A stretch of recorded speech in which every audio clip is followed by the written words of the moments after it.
What's going on, my fried shrimp? It's your boy Austin here, better known as Glowl on the World Wide Web, and today we're going to be going over the Eurogamer interview from Junichi Masuda and Shigeru Omura from Game Freak. And pretty much they just talk about, like, you know, their inspirations for some of the Pokemon. They talk about, you know, pressure from the fans, and they talk about Let's Go Pikachu and EV2, or the lack thereof. Anyway, I'm just gonna read through these a little bit and like discuss my points and like what I think about it. So I'm gonna go ahead. There's been a few ups and downs for Game Freak in the build up to Pokemon Sword and Shield launch. I'm just gonna kind of skim through this. For Game Freak, it must have been quite the ride. All right, so that's pretty much just like the intro. Be like, hey, you know, it's what it is. It's what it is. All right, but so the real questions start here. The first thing I wanted to ask about is the new Pokemon you've already announced. The likes of Sirfetch, Wooloo, and Galarian Weezing seem to have gone down especially well this time. What do you think? So essentially they're just talking about how everyone likes these Pokemon. You know, there's not really a person that's like, oh, Sirfetch, Wooloo, Galarian Weezing, which I feel like it's kind of weird they pick Galarian Weezing. Because I actually don't feel like a lot of people, you know, loved that Pokemon. I know people liked it, but I don't know.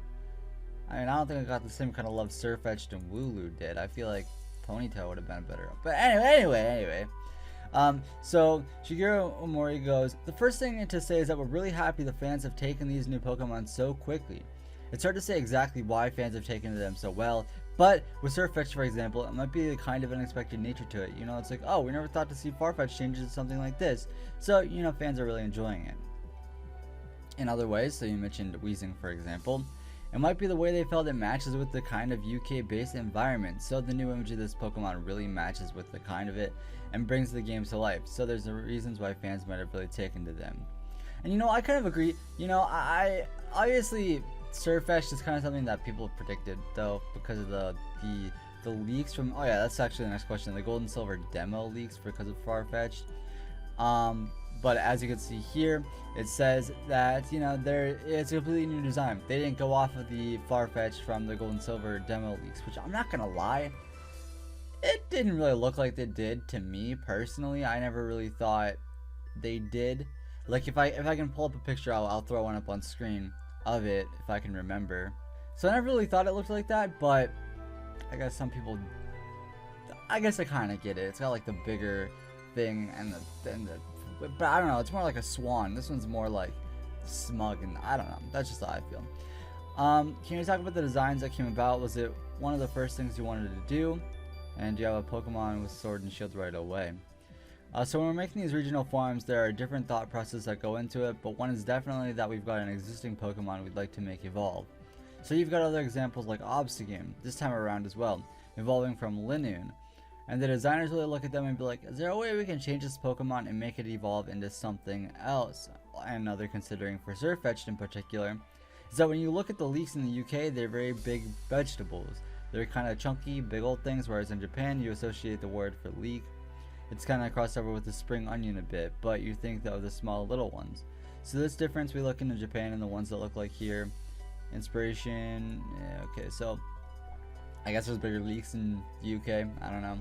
I live in the US. I have no idea about the leaks in the UK or Japan. So there's that. But anyway, Sirfetch is a cool mon. They're pretty much saying, yeah, we kind of thought, you know, we're taking a new mon. We're trying to bring it to a different region. What kind of things from that region can we actually use to make it a better Pokemon? An example. And so they used the leaks from the UK to talk about it and bring it up into a different mon like Sirfetch. And then they said, you know, it's not really based on the Gold and Silver demo, which I think they're trying to pretend that it's not real, but it's real. And obviously there's a little bit of inspiration there. Last question about Sirfetch, I promise. Are you going to have an equivalent that's exclusive to Pokemon Shield like Sirfetch is for Sword? Now that's a big question a lot of people were talking about because they want to know what the exclusive is. Because honestly, I kind of feel like I'm going to be playing Sword, even though I like the, you know, even though I like the exclusives for Shield better, but that's just how I'm going to be playing the game. So they both laughed. They're like, so there's things we haven't announced yet. That's as far as we can go. Yes, there is going to be an exclusive for Pokemon Shield that's like Sirfetch. That's what that means right there. That's just what it means. And I'm not going to say it's a Dunsparce, but if it's a Dunsparce, then it's a Dunsparce. Alright, boys? Alright? But there are things of regional differences and certain ones that are awaiting you to discover in Pokemon Shield, so hopefully you'll look forward to that. Note, this is most likely Galarian Ponytail. So actually, they just said it's probably Galarian and Ponyta. But honestly, I feel like it might not be unless Galarian Rapidash needs to evolve. I feel like in order for that to be that, because they can't just give another new Pokemon an evolution and then just reveal, like, I don't know. That's how I feel. Unless because if Farfetch doesn't have, it doesn't though. Regular Farfetch is, I don't know. Please enjoy catching lots of Sirfetch and showing them with players in the Pokemon Sword. Okay, or Shield. How do you go about researching a region like the UK for games like Sword and Shield? Do you base it on your idea of what a place is like, or do you research it in depth? So when we're designing a region, for the first thing we have to do is actually think of a theme of the game. This time around, it was strength and making the strongest Pokemon game. So that means this game's gonna be hard. I really hope that's what this means, because I would like a difficult Pokemon game. I would like a game that I'm like, this, I actually gotta focus. Because most of the times you just sit down, play Pokemon, and enjoy yourself. It's kind of not that difficult, really. But hopefully this game is pretty difficult. I would like to see that, and I know a lot of people would like to see that. The UK came into mind, so that's where we decided to take that direction. But of course, when you're making a region, what a place is like, okay, based off somewhere, once you made that decision, you have to actually understand what a place is like. So we actually did come over here, investigate lots of different places, visit the actual locations, and we wanted the kind of equipment, and looked at different places and decided, well, this is something we wanted as a design and base an area on. So yeah, that's pretty cool. So they did go there. They took strength as the idea for the themes of this game, and they're going with that. There's some features in Sword and Shield that seem to be inspired by Pokemon Go raids, the co-op element, carrying the smartphone with you. Will there be any Pokemon Go integration like there was in Let's Go? So in Pokemon Sword and Shield, there's no direct communication with Pokemon Go, meaning, you don't catch the Pokemon by throwing it, stuff like that, which is kind of something we already saw and what we knew. You all have seen the announcement for Pokemon Home, where there are plans to be able to send Pokemon from Pokemon Go and take them around with you. So that's something we do have, which is very cool, because you can take your Duraludon out on a walk. That is so cool. You can actually take it out, and you'll get items and stuff. And I think that's something really cool that they did with Heart Gold and Soul Silver, like the Pokewalker. It's something I really loved. Like, that was actually like a really cool feature that I really liked. And so it'll be cool to do that with Pokemon Home. I'm really looking forward to that. Along those lines, how do you manage the balancing of all different fan bases of Pokemon? There are people who watch the anime, people who go into the Pokemon via Pokemon Go or mobile games like Masters, who first started years ago with Red and Blue, or who just started playing. Are you still trying to cater to them in the main handheld games, Sword and Shield, or are you trying to separate them out? So it's really making new games something that's for each fan, regardless of where they entered in the series. We do make sure we explain what Pokemon is, the world about Pokemon, right from the start each time. People who are completely new to the series can just jump right into that from the start. What we really want to do, whether it's someone that's played Pokemon Go or Pokemon Masters, has now been interested in playing Pokemon Sword and Shield, or perhaps the other way around, where they start playing Pokemon Sword and Shield on their Switch and then look into playing Pokemon Masters and Pokemon Go, is to encourage people to discover Pokemon as a whole and enjoy all different aspects of that. So what they're essentially saying here is that they really just kind of want people to play Pokemon, which obviously, that's their franchise, that's their baby, that's what they want. And they're trying to just bring everyone together in the best way that they can and make it a whole community, a whole world, which I think is really interesting and really cool. Do you feel like it's difficult to please everyone with things like the Pokedex issue, or people wanting more of a difficult, more welcoming experience? Yeah, there's definitely a level of pressure when you're making the game, but it doesn't make developing a game feel stressful or anything like that. At the end of the day, it's something we love doing, and it's really fun to do, but we definitely really want the answer to all wishes of our fans and live up to their expectations, which is something that's quite challenging. So in that sense, yeah, that's definitely a pressure, but we also within ourselves always strive to make the best game. Has some of the negative feedback on the Pokedex, which I'm sorry to dwell on. Yeah, Eurogamer, come on now. We don't want to bring, I'm upset too. I'm upset that I'd rather have all the Pokemon in it than not all the Pokemon, but like, it's not that big a deal, really. It's like really not. But that's just my take on that, which I'm sorry to dwell on. Had much of an impact on the morale of Game Freak. I know you mentioned that you're personally disappointed to not be able to include all of them. Did you feel Did the team feel saddened by the reaction at all? Alright, of course you see these sorts of negative comments, and it does, as a developer, make you feel a bit down about certain things, but at the same time, you have to take criticism. For example, with Pokemon Let's Go, there were a lot of comments that were saying it was too easy or kind of a bit too kid-focused and that sort of thing. That sort of comment is something you can see and you take on board. You really try to base improvements on the next game on the feedback you received from the last one. So with regards to the Pokedex issue in particular that you mentioned, there was something that a really hard decision internally. There were a lot of discussions about which direction we should take that in, and ultimately felt that for the overall game, focusing on creating the richest experience would code within that game, leaving the Pokedex as we did was the best solution overall. Which obviously I don't want to get too in topic of the Pokedex issue because that's gonna cause people get upset about it. But personally for me, I am happy that they kind of made that decision. I'd rather them focus on the world and all the other stuff, which the world looks amazing. You can't be like, oh, it doesn't, because there's so much to it, and I'm just really excited to get into the world of this Pokemon game. And I'm okay that they cut some of the Pokemon. I'm okay with that.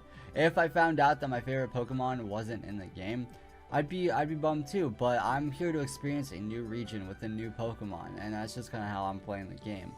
But I understand other people don't feel that way, and that's okay. We can all have opinions, but that's just how it be, I guess. It seems like Team Yell is based on a little certain rowdy fans. I find it funny that they included this question after the Pokedex questions, but that's unrelated. That's unrelated. Are they a reference to some kind of the louder parts of the community, or is it just based on something of football hooligans here in the UK? Alright, so there you go. So this time around in Pokemon Sword and Shield, there's this kind of sports atmosphere that really takes a large role. Within sports, we all have fans that some of the fans go overboard, and that's something some of the fans go overboard, and that's something we consider on designing them in the game. Yeah, okay, some fans go overboard, not to bring back the Pokedex question, but we're gonna bring back I kid, but we also have this character called Marnie, and this perhaps some bit more Japan specific, but when we have idols who have their really hardcore fans and kind of follow them everywhere. Sort of overzealous fan is something that this Team Yell has been based on, so that's what we look. So it's pretty much super fans and stuff like that. You mentioned Let's Go and a few comments about difficulty, but you also mentioned a while back that it was really popular. That if it was really popular, you consider other Let's Go style games. Based on others in the series, it seemed like it went down pretty well to me in the end. So are you planning on doing more like that, carrying on a Let's Go series among the main one? Which I know is a question a lot of people have. Will there be Let's Go Johto? Will that be a thing? Will it be Meryl? Well, Let's Go. Will there be a next Let's Go Pokemon game? And so they have to say, so at the moment there's no particular plans, but if the fans really like it, then definitely keep these voices coming out to the Pokemon Company and Nintendo. Make sure we hear them. We want to hear those comments. So they want people to want another Let's Go Pokemon game. They just, but as of right now, there's no particular plans, which I kind of find surprising. I feel like it just seems like a thing to me that they were gonna do it, but if they're not gonna do it, they're not gonna do it, which kind of surprising, honestly. I thought it was a nice refreshing take on a Pokemon game, but I'm okay with there not being another one. I'm okay with it. It's just if they focus on the main series games a bit, I'm okay with that, because they got remakes too coming up and stuff like that, so it's all good. And lastly, you've got some new features that are first for the series, things like autosave, open world elements, and co-op element. Do you expand on that trend and towards these kinds of quite modern design elements to continue? Really what we want to do with that kind of thing is first look at how Pokemon Sword and Shield are received, see what the features people enjoy and well praised. But they've still never brought Pokemon, well I guess they did bring back Pokemon Walking with Let's Go, but they're not doing another Let's Go game, so... there are obviously other games doing different things like that. We basically just want to look at what does well and what we can improve based on the kind of feedback we receive for Sword and Shield, and think about what we want to put in the future games. And can you highlight any particular games that were inspirations for Sword and Shield? Anything outside of that were inspired certain decisions? So myself, I'm a big fan and play a lot of games, both Nintendo games and other games on other platforms, so it's very possible that whilst playing these other games, something that has inspired me to directly add into the Pokemon world. Really, when designing a new feature on professional level, it's kind of looking at what sorts of aspects in games are popular and what works well in the current world. because it changes over time. Obviously, really looking forward to that and fitting in with their general design areas. So honestly, I do like that they are doing, like, you know, the autosave. I think it's a cool feature. I think it's cool that you can, you know, you can go and choose to turn that off and stuff like that. Open world elements is nice because I really like the wild area. I think it's gonna be cool.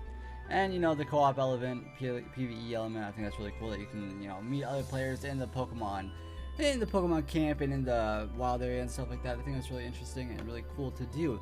So overall, what do you guys think of this? You know, what do you guys think of this right here? Do you guys think, you know, answered the questions you'd like? Did it answer what you wanted to see? Did it go through and, you know, did you get what you're looking for? Hopefully, you know, hopefully this is a good interview. I think it's really interesting.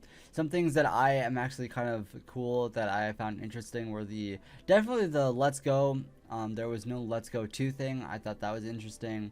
I found it cool how they brought back the team, how they mentioned the Team Well and the Rowdy fans, but they're like, nah. It was interesting how they kind of pushed aside the gold and silver demo leaks about about Sirfetch and stuff like that. And you know, they also, where was it? About the exclusive for Pokemon Shield based on the where was it?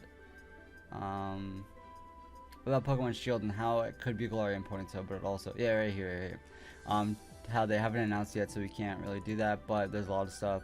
So the equivalent to Pokemon Shield, I thought that was interesting as well. But with that being said, you know, I kind of wanted to just discuss this and talk about this interview because I thought it was cool. It brought some interesting points to the game and stuff like that. And most notably, the Let's Go thing. That's like kind of the biggest part to take from this, is that there probably won't be a next one unless y'all say so. But with that being said, you know, let me know what you think down below. The link to this article will be down below if you'd like to go and check it out yourself. If there's anything you want to read more in depth and whatnot, you can do that. But with that being said, my name is Austin, better known as Glowl on the World Wide Web. Make sure you hide your pump that like button, overdose and nice accuracy so you do not miss. I will see you guys next time. Thank you all for watching. Peace. Thank you for coming by. Today was a really good day.